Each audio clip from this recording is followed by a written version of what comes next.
Hello friends and viewers, আমি রিতা আর আমার রান্নাঘরে সকলকে স্বাগত। আজ আমি একটি মজাদার রেসিপি আপনাদের সঙ্গে শেয়ার করব। সেটা হলো শশার তরকারি। শশা কিন্তু প্রায় সকলেরই খুব প্রিয়। শশা পেট ঠান্ডা রাখে, হজম হতে সাহায্য করে, শরীর ঠান্ডা রাখে। আর এই গরমে শশা আমাদের খুবই প্রয়োজন। কাঁচা শশা খেয়ে থাকি আমরা নুন লঙ্কার গুঁড়ো দিয়ে, শশা দিয়ে আমরা শুক্তো করি। শশা কিন্তু স্যালাডে লাগে, কিন্তু শশার তরকারি কিভাবে হয় সেটাই আজকে আমি আপনাদের সঙ্গে শেয়ার করব। দেখুন, আমি এরকম সাইজের 6টা শশাকে দুই সাইডে কেটে নিয়ে একটু ঘষেছি, কারণ শশার ওই দিকটা একটু তিতো থাকে। তিতো ভাবটা কাটিয়ে নেওয়ার জন্য এই সাইড আর এই সাইডটা কেটে আমি শশা আগেই ধুয়ে নিয়েছিলাম, তারপর ছোট ছোট টুকরো করে কেটে নিয়েছি। দেখুন, ঠিক এরকম টুকরো করে আমি শশা কেটে নিয়েছি। এবার আসুন কিভাবে আমি রেসিপিটি তৈরি করি দেখুন। কড়াইতে আমি সাদা তেল গরম করে নিয়েছি, দিয়ে দিচ্ছি জিরে। 5-6টা কাঁচা লঙ্কাকে আমি এইভাবে কুচি করে রেখেছি, এটা এখন দিয়ে দিচ্ছি।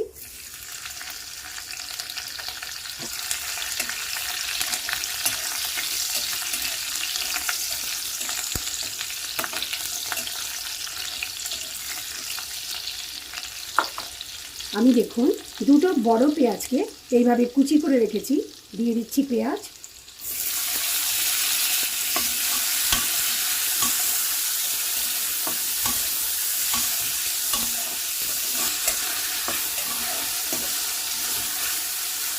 পেঁয়াজটা আমি 2 মিনিটের মতো ভেজে নেব।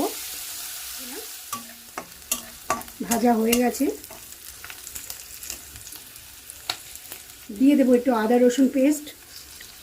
যারা এখনও আমার চ্যানেলটি সাবস্ক্রাইব করেননি, বেলের সাথে অবশ্যই সাবস্ক্রাইব করে নেবেন। আর ভিডিওটি ভালো লাগলে লাইক, কমেন্ট আর শেয়ার করতে ভুলবেন না। আর যারা আমার চ্যানেলটিকে অলরেডি সাবস্ক্রাইব করেছেন তাদের অসংখ্য ধন্যবাদ আমার পাশে থাকার জন্য।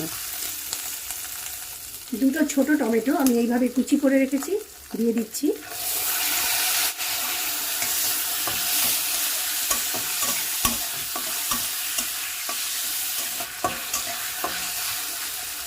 দিয়ে দিচ্ছি স্বাদ মতো লবণ। এই তরকারিটাতে আমি একটু কম হলুদ ব্যবহার করব। দিয়ে দিচ্ছি সামান্য হলুদ, জিরের গুঁড়ো, ধনের গুঁড়ো, আর দিচ্ছি সামান্য লঙ্কার গুঁড়ো, কারণ আমি কাঁচা লঙ্কা কুচি ব্যবহার করেছি প্রথমেই, তাই ঝালটা আপনারা কিন্তু আপনাদের স্বাদ মতো দেবেন। একটু সামান্য জল দেব।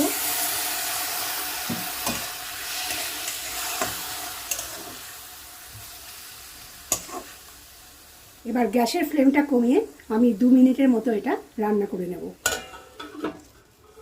কম আছে 2 মিনিট রান্না করার পর আমি ঢাকনাটা খুলছি, গ্যাসের ফ্লেমটা বাড়িয়ে দিচ্ছি। দেখুন, খুব সুন্দর কষে গেছে, টমেটো নরম হয়ে এসেছে, সুন্দর রং। এই সময় আমি কেটে রাখা শশার টুকরোগুলো দিয়ে দেব।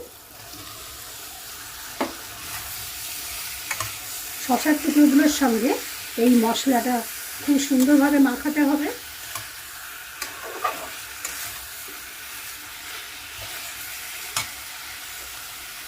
সামান্য একটু জল দিয়ে আবার আমি কষিয়ে নেব।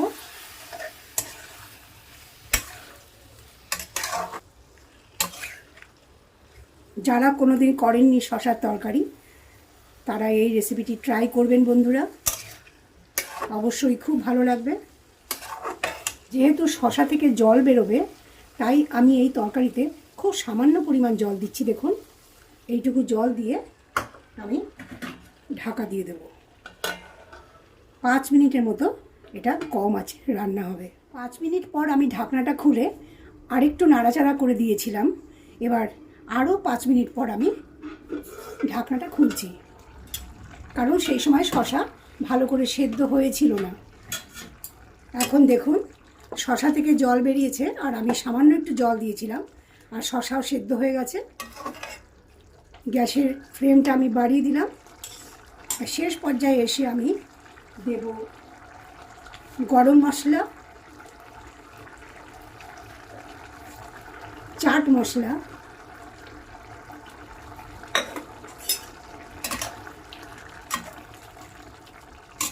আর দেব ম্যাগি মশলা। ম্যাগি মশলাটা দিলে বাচ্চারাও কিন্তু খুব পছন্দ করবে এটা খেতে, আর আমাদের বড়দেরও খুব ভালো লাগবে। সুন্দর সুস্বাদু শশার তরকারি হয়ে গেল। শেষ মুহূর্তে দিয়ে দেব একটু ধনেপাতা কুচি।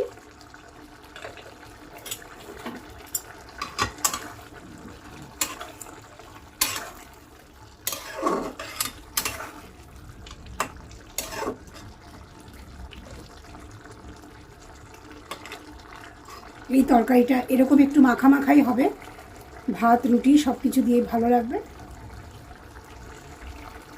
গ্যাসটা আমি অফ করে দিচ্ছি। ভিউয়ার্স, রেসিপি ইনগ্রেডিয়েন্টস আর কিছু টিপস কুকিং ইনস্ট্রাকশনের সঙ্গে ডেসক্রিপশন বক্সে দেয়া আছে।